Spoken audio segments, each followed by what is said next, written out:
Hi, episode number 32. The Truth of Tal Isaac.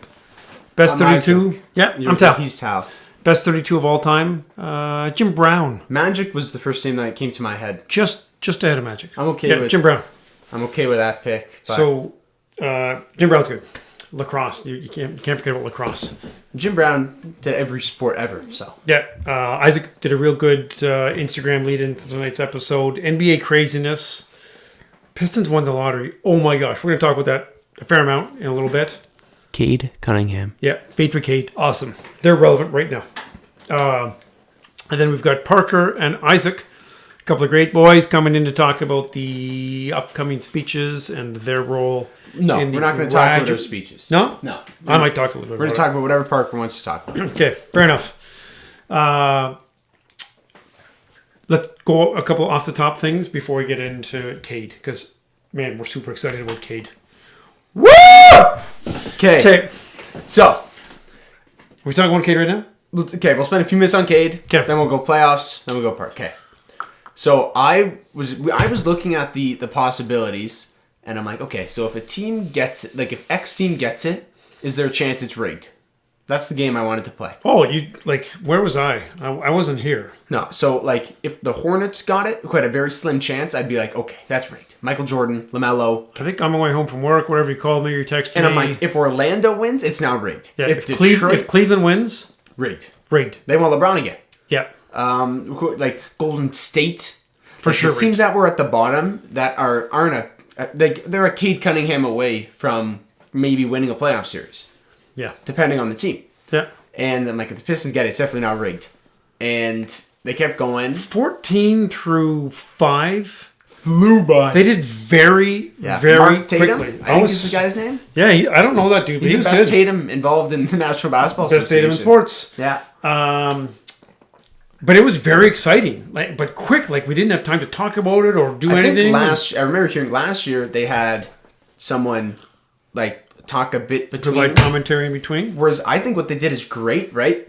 This team is this, and then you hear a sentence saying, Toronto has now clinched a top 4 pick. And then they keep going. That was excellent. I like that. The only thing, I probably would have gone to 5, only because there's 5 good players in this draft. And I don't know why they decided on the 4, because, again, depending on what you read and who you talk to, there's 4 good players, because I think it has to do with odds and stuff. Kuminga's going to fall off. Yeah, it has to do with the odds. But super exciting. So then we get down to 4, and then, oh my gosh. So I would have been happy. 4, 3, and 2. I honestly, I just didn't want 5 or 6. 4 is as good as 2, in my opinion. Yes. Yep. Suggs, Green, and Mobley. And Mobley. Okay. And all, there's going to be lots of people who have arguments as to why the Pistons should draft any of those 3 guys. It's all smoke. So there's no chance. Let's get that. In the next month, guys, you're going to read Pistons exploring trade options. Pistons have interest in Evan Mobley. You're going to read that garbage. Cade Cunningham, not great in his, solo appearance. I don't know if we'll read that. No, I heard that today on Stony Wojo. Really? Well, no, whatever the 97.1, the drive home. So I was talking to a buddy of mine, Jer, and he's like, what's all this garbage that I'm reading about? Lots of turnovers by Cunningham. He's throwing to freaking me. Okay, here's the deal. There's a 99% chance they pick Cade Cunningham.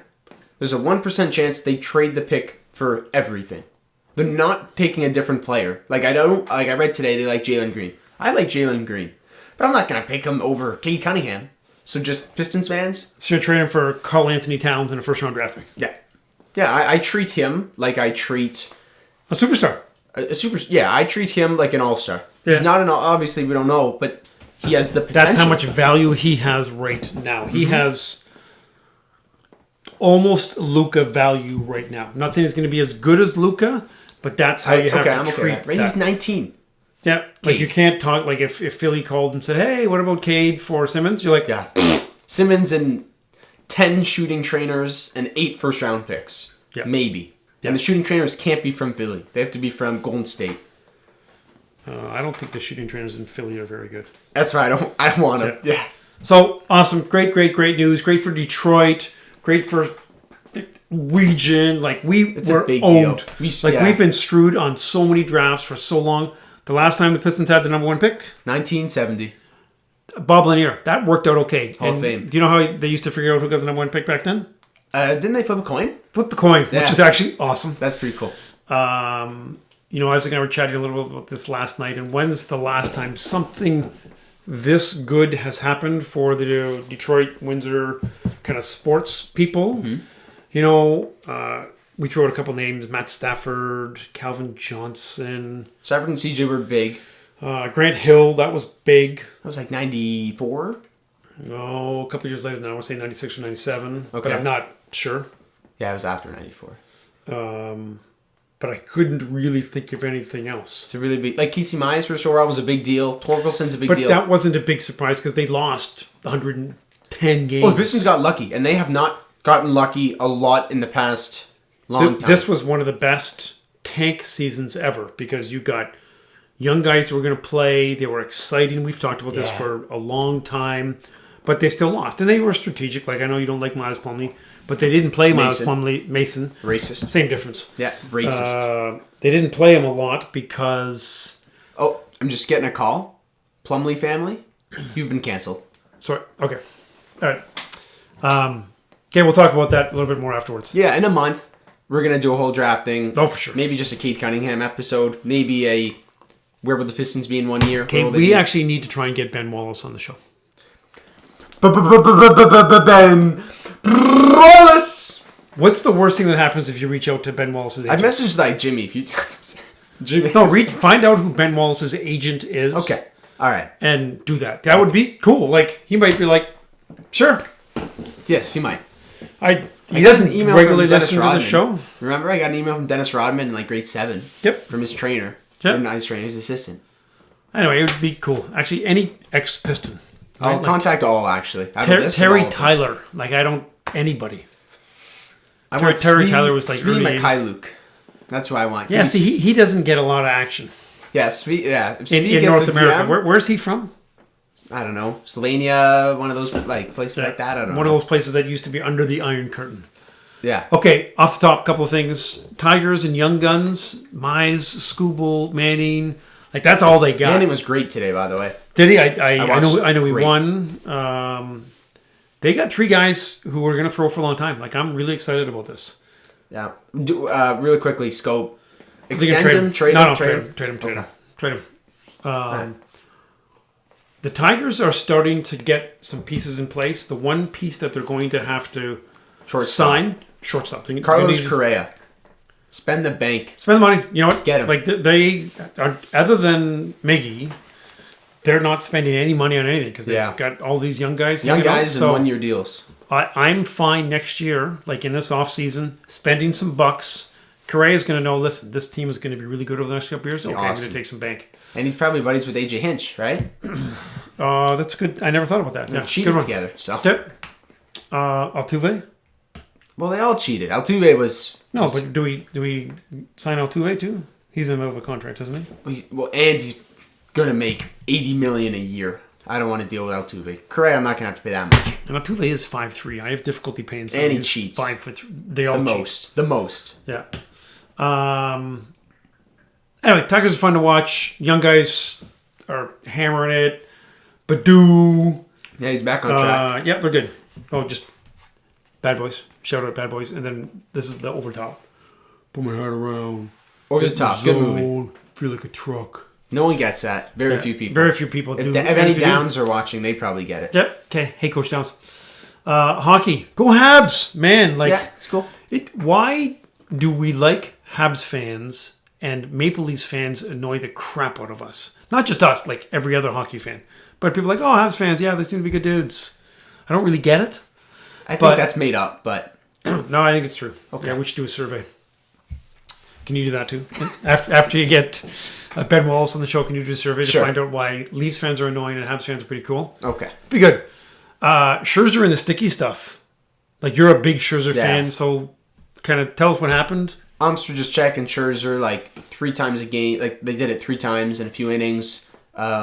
Philly's manager got mad and made him check again. Scherzer was pissed and like basically tried to take his pants off and like threw everything and said like I saw that clip and he was pissed off. Yeah. It was funny because Scherzer's a guy intense who's so intense, and if you test him, he'll just go at you, right? So Girardi tested him, and Scherzer just was like staring down the dugout. And when he went back in his dugout, threw his glove and hat and like, you can check me, like I got nothing. And Scherzer ended up getting the win and Girardi got kicked out. Girardi got tossed. Yeah. And the Nats general manager, executive vice president today, I don't know who was talking poop about Girardi. Good. So it looked terrible for Girardi. Like, he just looked like a fool. Again, I didn't see any of it. I'll see if I can watch it later. Moron. Scherzer's the best. Yes.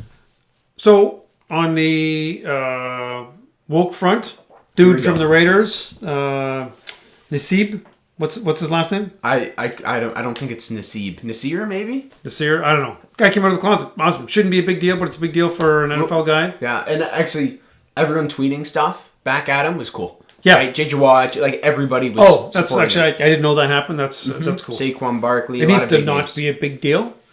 It will be. It will be for a few more years, He said, I don't want this to be a big deal, but it is. So. It's a big deal. Yeah. On the woke front, that's good. On the woke front, yeah. Okay. Can we talk about Cade some more, or do we want to talk about NBA playoffs? Do a little playoffs. All right, let's talk about the playoffs. We'll talk about Cade and the playoffs pretty soon. Because Pistons are making the playoffs soon. Oh, Pistons are making play. Actually, they may not play in game next year. That's okay. They'll be like 11 next year. And then Ben Wallace goes back to be in the lottery, and he's obviously a good luck charm. So they're not going to win next year, but they'll be like maybe Chauncey can go too. If Chauncey's not a head coach. Chauncey might be the head coach of the Celtics. Oh, did you hear this? Somebody from the Celtics told Blake Griffin not to sign with the Celtics because it's such a dysfunctional franchise. That's funny. And you don't think you hear that about Boston. Yeah, we hate Boston because they're asses and because they're racist. There it is. They're a dysfunctional franchise as well, which I like hearing that. Boston, they're not going anywhere. They've got two young stars who, as a franchise, are not going anywhere, which is hopefully funny to me. Okay, Utah Clippers. So Utah Clippers. So I was rooting for the Jazz. I hate the Clippers. The Clippers, Ty Lue's game plan was to attack Gobert wherever he was.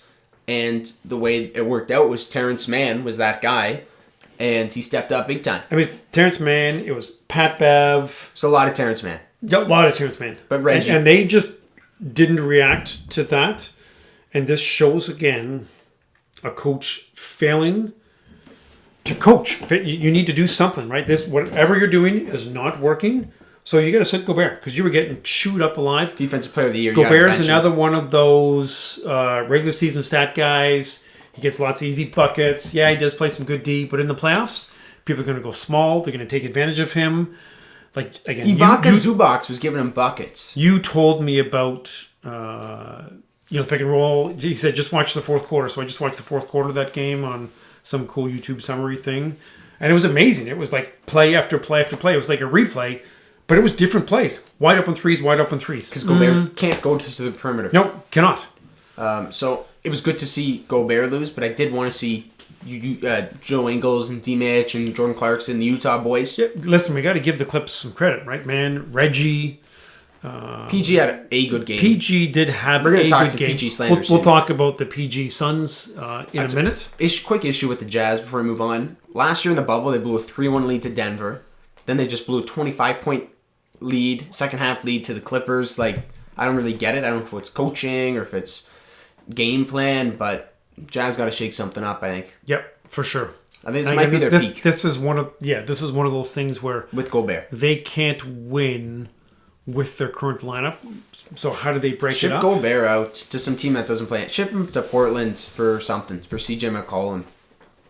Change things up. Yeah, I mean, you do have to change things up. You probably have to take less, I don't want to say talent because that's the wrong word. You probably have to take a lesser player and hope it fits well within the sum of the parts. Yeah. Right? Suns Clips. Game 2 was so awesome. I stayed up and watched. You did? Yeah. So, Chris Paul is coming back Game 3. Put that out there. Oof. He's coming back Game 3, official. This series is going to be over in 2 more games, and then I think the Bucks and Hawks are going to be just beating the crap out of each other. Terrence Mann, I think, has got to take a game. I say T-Man goes off again. Well, again, let's just talk about this for a second. So without a doubt, the Suns are going to win 5 games? 5 or 6. The Clippers are a good ball club. They're well coached. I think they can take a game or 2. Again, it's possible that Playoff P has a good game. Reggie or Mann might steal a game. but they are not guys who are going to win you a series. Yeah, I agree. He'll win a quarter or a game at most. With Crowder and Ayton and Bridges and Booker and Payne and CP3 coming back, they're just too deep. And Monty Williams is the man. Their coach, I really like. Good. He seems like a cool dude. I've seen interviews with him, and he's so smart. Who's the second best player on the Clippers? Honestly, probably Reggie. But Marcus Morris is solid. Okay, so is Reggie better than the sixth best player on the Suns? No, because the Suns are so deep. So that's the point. 6, 7 really good players. Yeah, and I think you've got CP, Booker, and Ayton, who are probably you're going to have a more consistent performance over the course of a series than Pandemic P. I agree. Yeah, so they can steal a game. It's the NBA, guys get hot. I understand that, but I just don't think it's going to happen. Now, if the Clips go small and Ayton's on the court, I'm assuming Ayton is quick enough to go out and guard that three on the pick and roll. Yeah, he's not Bridges running around out there, but yes, he can step on the perimeter because he's not. So who else are the big guys that they have, like Saric? He's their backup 5, and he's not really a 5, but. So who else, if they have to go small to match, what do they do? I mean, Crowder can go 5. Crowder can guard anybody. Oh, you know what? They go Crowder, Bridges, Booker, CP, Campaign. Yeah, that's their 5. Or, yeah, probably. Yeah, if you got to go really small, sure. Against the Clippers, small ball. If Morris is the 5 or something, yeah, you can. Yeah, I think that works out fine. Okay, let's jump to the East. We'll talk Sixers Hawks. Brick Simmons it was unbelievable. How much has he dropped? In terms of his value, his value right now is as low as it will ever be. Does he play another game for Philadelphia? I think there's a good chance he does, unfortunately. But I would also not be surprised. I would throw some names down. Obviously, varying in skill level. So we talked about this a little while ago. Zach LaVine, Bradley Beal. Zach LaVine I brought up without having to look on any research. I didn't do research. CJ McCollum. Kemba Walker. He's super cheap right now. Kemba Walker. Super cheap. No. Andrew Wiggins, DeMar DeRozan. Guys that are very, I think Andrew Simmons Wiggins. I think Simmons and Golden State D'Angelo works. Russell. Maybe D-Ross. I don't know if he fits in Philly. Sorry, can we talk about the Wiggins one for a minute? Because that is interesting. I think this might be another topic. But yeah, Wiggins works because Simmons is not far off from Draymond Green. Obviously, he's a lot better in transition, but a guy who can't really shoot. He's a great playmaker. Yeah, you know what? I don't think it works. I don't think you can have Draymond and Simmons on small the ball. Draymond's your 5, Simmons your 4. Steph, Clay, 4 No, but there's 2 guys who can't shoot at all. It doesn't work. And then the 2 best shooters on earth. Yeah, but then you have full attention. Any pick and rolls don't work because you just come off. I think they can make it work. I think they can. And then if whoever their 3 is, if they get, I don't know if Oubre is going to be there long term. He's poop. Yeah, he's Jordan Poole. The Windsor guy. Yeah. Mulder. Michael Mulder. Yeah, awesome. Toscano Anderson. They got guys. Yeah, they do have some guys. So the Hawks, honestly, I think the Hawks got really lucky. So you think that they don't trade him? You think that he's going to work on his jump shot? It's so hard to say right now. It's so hard to say. Why don't you get him to see Jay McGrory? Yeah, that's a good idea. Shout out Jay McGrory. No, Jay's awesome. He does work for NHL dudes. Okay, well, and he just talks crap to me in the tennis court. Ben Simmons should try his luck in the NHL because not working right now in the NBA. Guys seem to be switching sports. The outfielder for Philadelphia is now deciding to go in the NFL, and Tim Tebow is football, baseball, back to football. I want to address something. People are saying that Embiid Simmons doesn't work, and they've tried it and it doesn't work. No, Simmons doesn't work. It has nothing to do with Embiid. People are saying Embiid and Simmons don't work. That's just stupid. Simmons is the issue. Listen, I think Embiid made a big jump this year from his fitness level, but I still think he can be better. I think he needs to be in better shape. I agree. There was a lot of fourth quarters. Oh, this was his best season, and I don't think he's done. I just think you got to get him a guy who can hit a free throw. And Simmons is not that guy. It's unbelievable. When I was watching that, because I was awake during that fourth quarter, when he had a dunk, but he passed it to Thibault in traffic. He made 1 or 2. Atlanta comes down 1 to 3, and that's where Embiid said that's kind of that was the turning point in the game. Honestly, there's a 50-50 chance they trade him, Simmons, and 50 they keep him. I just wonder, does Embiid run out of patience ever or no? I know he's trusted the the process. And they say trade. He says trade me like a Harden. I'm just thinking like Embiid is very patient to put up with Ben Simmons not being able to hit a free throw. Listen, if they don't trade Simmons, here's the problem. Like I think you have to trade Simmons, but the problem is you can't trade Simmons for future pieces. You can't trade him to Oklahoma for a bunch of draft picks and that kind of stuff because You got to get a score. Yeah, Embiid's going to be like, no, I want some guys who can score. A guy, one of the names I listed, obviously Beal would be nice, Levine would be nice, and then like Kemba, DeMar. I don't think Washington Wiggins. makes that trade. Washington's stupid. Washington needs to figure out what they're doing with Westbrook and Beal needs to maybe say, do I want to be a good scorer on a bad team and put up big numbers and maybe get an All-Star nod, or do I want to go play with Jimmy and win, or do I want to go in Philly? Yeah. Bad for Philly. Just bad. Hawks and Bucks, what are you thinking? Can we quickly Bucks Nets? Bucks Great Nets. series. Oh, yeah, sorry. I did list some points Great here. Game 7. Look, So why did the Nets lose? they lost because they imploded, and I've been calling that since the jump. I said Bucks in 7 this series. It was Bucks in 7, and I said the Nets are so much better, but mentally or physically they're going to fall apart, and I think they fell apart mentally and physically. So why is Steve Nash taking some of the blame here? It was just Because Stephen I don't A, 'cause think it's his Stephen fault. A just has it against Steve Nash. So why'd they lose? Karma, injuries, and risky players, right? Like they picked... Steve Nash did some things like I don't know if KD settling for that airball 3 at the end was KD or if it was Nash, but whoever it was a poor decision. Take it to the rack, get a bucket, or get fouled and hit your throws. That's what you do. But in modern NBA, it's shoot a fadeaway airball. That's the way it is, and I don't know if that's Nash or KD. I don't think Nash calls that play. He may call that play, but he calls the play with KD being the ventriloquist and say, give him the ball up top. I also want to say Budenholzer did not deserve to win. But Jimmy Chip would have hit that shot? I'll make it. Yeah, I'll make it. I hate Budenholzer. So dumb. Just make Giannis the player coach at this point.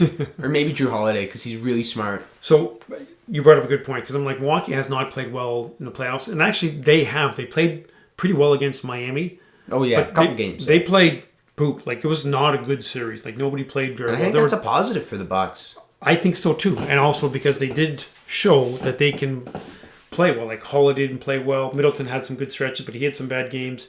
Giannis still had some bad games. I don't know what the deal is going on with his free throws, because wherever he goes the rest of his career, like, I like Giannis a lot. So do I. But if we're going to watch a game against the Bucks, we're counting. Oh, 100%. Yeah, that's going to be a thing I think, for a long time. It's like if you are going to watch the Houston Astros play, right, at your home team, what are you doing? You're yelling, you're a cheater, you're bringing garbage, you're booing like crazy. That's just going to carry... As long as there's not another pandemic, Giannis is just going to get a timer every time he goes to the free throw line. Yep. From every time. And even, it was in Milwaukee, too. The 8 Nets fans that are in Milwaukee were doing the same thing. Yes, it was pretty loud. Yeah, I think it's funny. He'll figure it out. He's a hard guy. He's a hard worker. Yeah. He'll put the time in and shoot 70%, 75%. Yep. Okay, Hawks Bucks. Bucks in 6. Okay. Yeah, that's fair. I'm 5 or 6. I think 6. Listen, we have been discounting Atlanta for a long time. Who? Me. I've been discounting Thank Atlanta you. for a long time. Here's the problem. Just Hunter's out, and now Bogdanovich is banged up. Who's guarding Giannis? They have no one to check Giannis. Capella. Okay, so Capella's not quick enough to guard him, but if they put Capella on him, who's going to guard Brook Lopez? John Collins? Brook Lopez will body him. I don't know. Yeah, it doesn't work. Like, they just have no one to put in front of him. Not a lot of teams Who else do. do they have? Who can guard? John Collins, they might try. He would be okay. I think he's their best option. He's athletic. He's their best option. Is he going to get a billion fouls? Solomon Hill might go in to check him a few times. Okay, is it bad for me to say that Solomon Hill still looks like a homeless dude? He doesn't look as much like a homeless Like dude. in Miami? He should just go injure LeBron again. Yes. But yeah, they don't have a body to guard him, and that's the issue. Anyway, too bad. But it'll be interesting.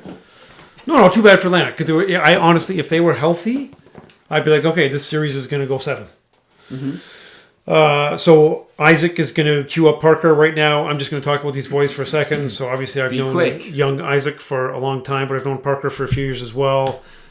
Just smart, good dude.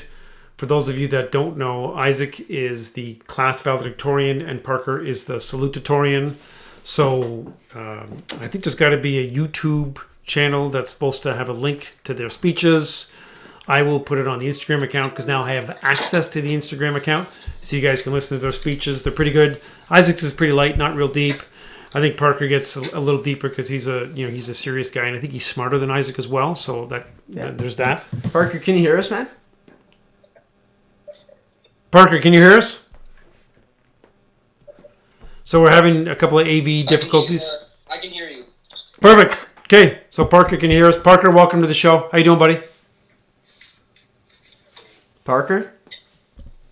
So, Parker, we're having some audio difficulties. We can't hear you at all. You cannot hear me? Now we can. We can now, so just talk. Okay. Good. Parker, welcome to the show. Thank you very much. I'm very excited to be here. Awesome.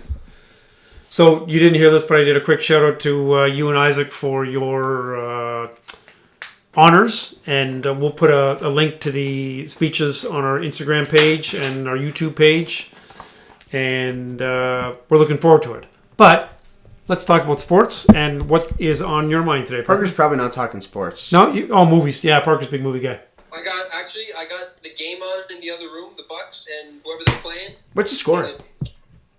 Where's the score? You want me to check the score right now? You talk. I'll check the score. Hey guys, what's the score? It is 28-25 for Milwaukee. Good. All right. So Parker, we don't know what Parker has prepared. The salutatorian right here, Parker. Probably going to talk movies. So Parker, I'll let you take it away, and we'll talk until we get tired of you. Okay? All right, Parker. Parker, what's on your mind? All right. So what I have here are 9 questions. Specifically targeted so I can get my viewpoints out to your audience. Okay. All right. So I'm going to ask a question. I'm going to hear some, going to get you guys' opinions. Can you still hear me? We can. Yeah, keep firing away. All right. Number 1. Greatest action set piece of all time. Greatest action set piece of all time. Yeah. It's a little more than an action scene. You could say, for example, opening of Raiders, that temple, that's a set piece right there. Or end of Raiders with the Ark. Yeah, with the idol. So if someone says to you, I don't understand the whole action thing, you tell them, watch these 10 minutes of this movie, and you'll understand. All right, I'm going to go. So, Ben-Hur chariot scene. Ooh. I know it's a scene, but that set piece, the Coliseum there, do you know what I'm talking about, Parker?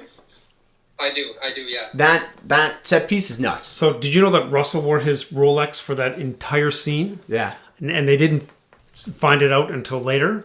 Okay, so I'll go Ben-Hur. That's a good one. All right. Parker, what do you got? Well, he thinks. Yeah. Me go? Yeah. All right, I'm going to take another one from Raiders, but I'm going on a little later on. There's probably a 7-minute scene after Indy fights a guy beneath the plane where the Nazis drive away with the Ark and Indy rides up on a horse with the whole truck shenanigans. I'm going with that. You know, hopping in the driver's seat, getting thrown over the hood, taking the whip, getting back in it. I'm all about that. I think that's the greatest action scene ever. All right. I'm okay with that. Anything from Raiders is acceptable. Yeah, that's pretty good.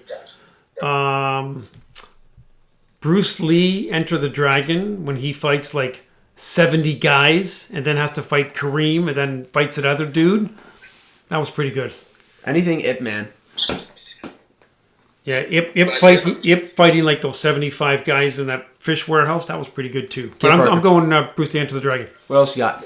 I was expecting to hear the elevator from Die Hard. I was expecting to hear something about that. Honestly, yeah, like I could just say Nakatomi Plaza, but too easy.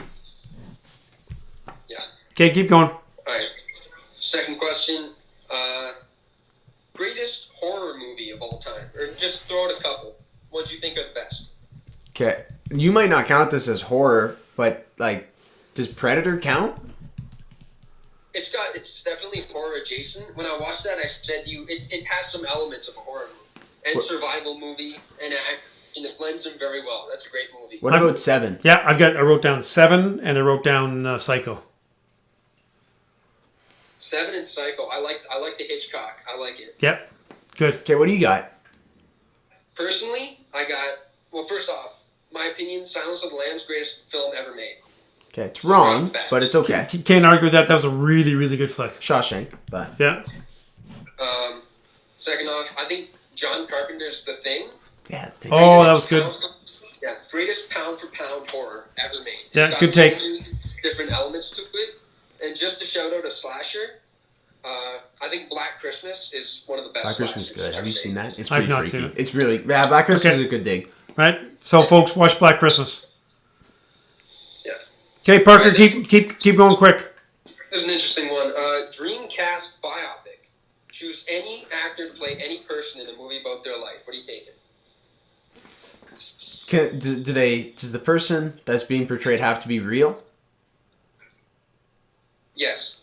Like Han Solo could play me. Well, I don't think... Wait, they're not playing ourselves, right? No. Actor playing a real person in a story about their life. Give you an example. Mine is Jack Black in a movie about Meatloaf, the singer. That's what I'm taking right now. That's good. You guys ever heard of Meatloaf? Yes.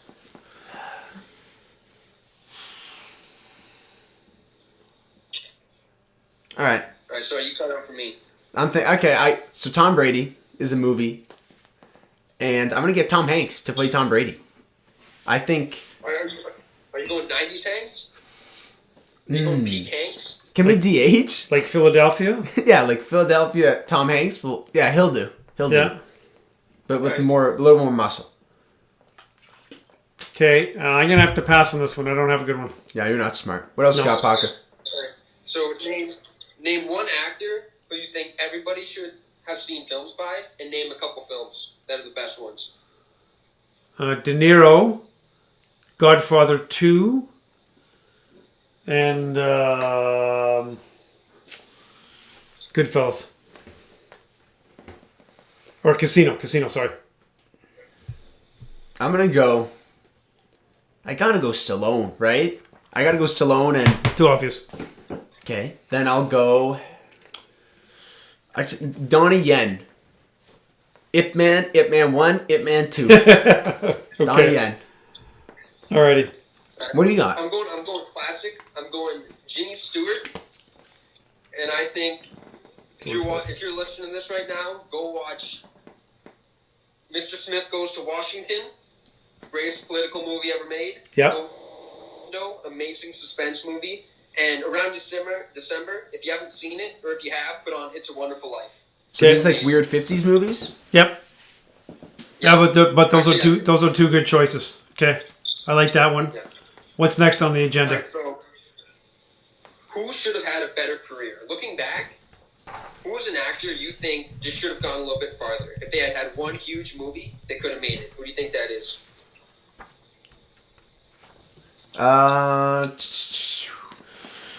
Looking back, I'm gonna go with, man, I don't know. What do you have? Well, Heath Ledger, who died. That he was doesn't good. Count. That's a good one. Chadwick Boseman. Chadwick Boseman, Yeah. another good one. Although he had a huge career already. I'm gonna go with. I'm going with Heath. I'm gonna go with Matt Damon. Matt Damon's big, but I think Matt Damon could be like the biggest He could be the actor guy on planet. Yep, he could be the guy. He could do action. He could do drama. I like that. Yep. I like that. All right, Parker. I got two people from the 80s. I got Elizabeth Shue Okay, good one. Hot. and Carl Weathers.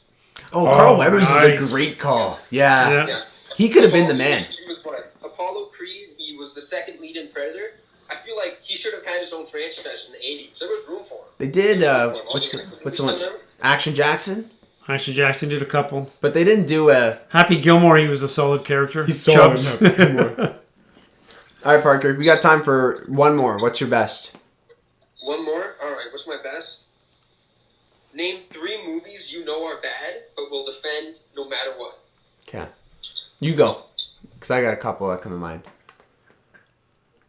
Parker, what do you got? Alright, I got a little slasher film called The Burning. It's just the formula. It's just sick kills, great practical effects, and an awesome villain. But everything else is pretty bad in that movie. But I'm taking it to the grave with me. Okay. Second, I showed this movie to my friends. I think it's an amazing movie, but they said it sucked. Big Trouble in Little China. I like that one. That's a good one. I'm taking that to my grave with me. Okay. And third, I guess, I don't think I have a third, but I'll go another slasher, Sleepaway Camp. Hilarious, both intentional and unintentional, but the script's just not there. Okay, But first, hilarious. I gotta go over the top. We were just talking about it with Stallone. That movie is terrible, but it's so awesome. Like the trucker arm wrestle. Can this just be Stallone? Like Rocky 4 is not a good movie, but Rocky 4 is sick. That's a bad movie, yeah. But Rocky 4 is great. What's another one that's... Bloodsport with Jean-Claude Van Damme. I haven't seen Bloodsport. It's a terrible movie, but it's so much fun to watch. Have you seen Bloodsport? I'm not a big deep cut action guy. I'm a deep cut horror guy, but Isaac's getting me in on the action. Okay, what's another one that's just terrible? But like Step Brothers isn't Shakespeare, but like that's not an Oscar movie. But Step Brothers is. That's a good movie. Okay. That accomplishes exactly what I wanted. Oh, actually, I'm gonna go with a new Terminator. New Terminator people hate. I am entertained by them. Not the new Die Hards. I haven't seen it. I haven't seen any Terminator besides the original two. Mm-hmm. You're not missing out on the time. Going back, I'm gonna go Caddyshack Act 2. I think that's a good movie. Caddyshack is great. Is it? Oh yeah, a lot of people. I obviously spent a couple years in the golf business, and everybody in the golf business loves it. Okay, Daddy, got one more before we wrap it up. You know what? Caddyshack is a good movie. Any movie with Steven Seagal that probably did not score terribly well in the ratings and Rotten Tomatoes, but was very entertaining. Liam Neeson, for that matter. Anything with Liam Neeson. Like the Gray where he fights wolves. That movie's sick. What was the one with him in a plane? Oh, Takeoff? Non-Stop, I think. Non-Stop. Is that the train? There's a few. Yeah, same concept. Yeah, so these action movies that are not very good, but are just entertaining to watch. And Park, I don't know if you're a big movie guy.